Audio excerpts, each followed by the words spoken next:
सभी दोस्तों को मेरा पुनः नमस्कार।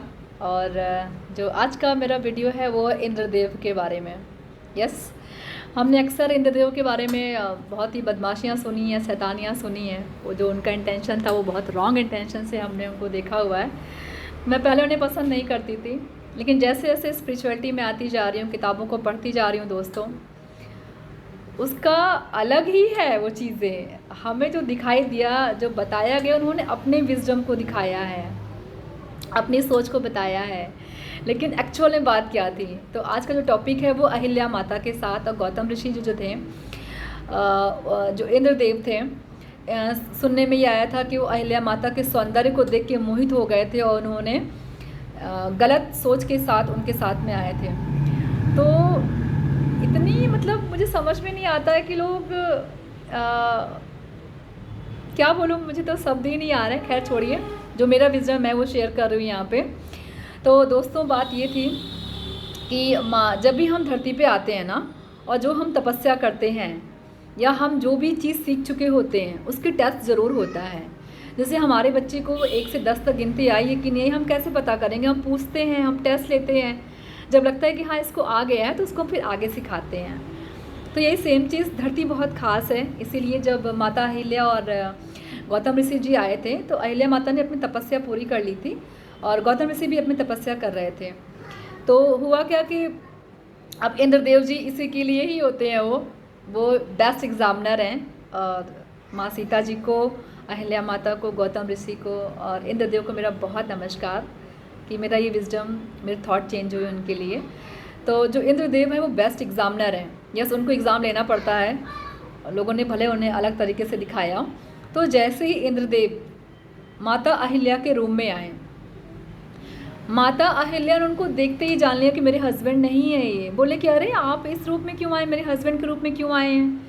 तो बोले कि तो उन्होंने माँ को नमस्कार किया, कहा कि माँ आपका वो सारे जो ओपन होने थे, आपके चक्रास, आपका विजडम, आपकी थर्ड आई, जो भी हम ले लें वो आपका ओपन है, यानी कि आप परफेक्ट हैं। आपने जो साधना थी आपकी पूर्ण हो चुकी है। वो ऐसी ही बात कर रहे थे, ठीक है। तभी गौतम ऋषि जी आ गए। अब वो उनको देख के उनकी थॉट अलग था। तो जो उनका गुस्सा था, जो उनका श्राप था दोस्तों, ये बताता है कि अभी उनकी तपस्या थोड़ी सी रह गई थी, इसलिए एग्ज़ाम में वो फेल हो गए।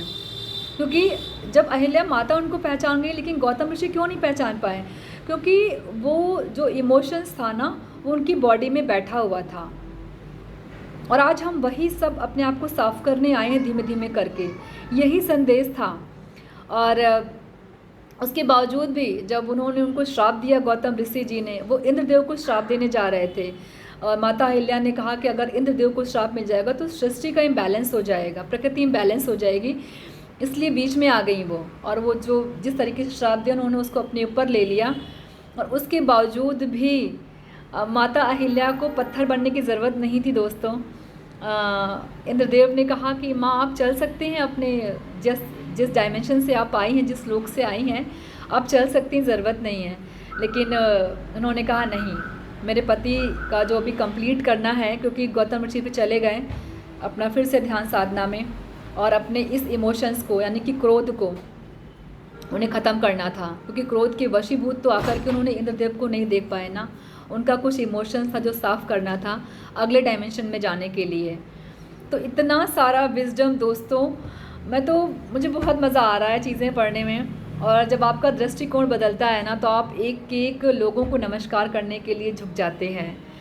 तो ये जो विजडम है ये सीतायन से है, आप ज़रूर पढ़िएगा। और मैंने कहा मैं बता दूं आप लोगों को कि अहिल्या माता बहुत प्यारी हैं, बहुत अनकंडीशनल लव है उनके अंदर। गौतम ऋषि भी ऐसे ही हैं और इंद्रदेव भी। तो इंद्रदेव हम लोग के बेस्ट एग्जामिनर हैं। वो कोई ख़राब चित्र वाले इंसान नहीं थे, सोल नहीं थे।